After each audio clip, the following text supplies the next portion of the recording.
Hi, Bob here, and I'm here to give you an update on my Gamification Glide app. If you've been following along, you've seen how the app has progressed over the past month or so. I've added a few new features, which I'm excited to show you. Take a look.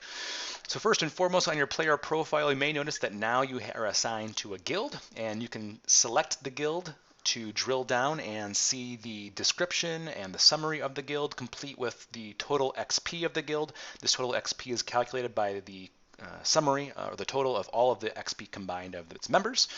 So you can see the guild members as well, and you can select any of these members to see their player profile. Talk more about that in a minute.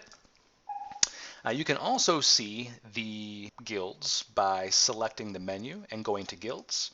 And here you see a list of all of the guilds in a leaderboard format. So the guild that has the most XP will be at the top, and the other three will be sorted by XP at the bottom.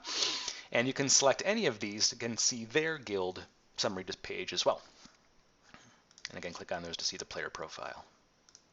Speaking of player profiles, you can now go to the menu and select players and see all of the players within the app at the moment, and select any of them to see their player profile, complete with which guild they're in, what rank they're at, be able to email them, and be able to comment and leave them a message.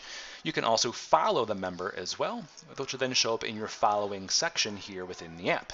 Lastly, I have a leaderboard, and this leaderboard is set up in the same way as the guilds, where the player with the most XP will be at the top, and then everybody else would be in descending order underneath.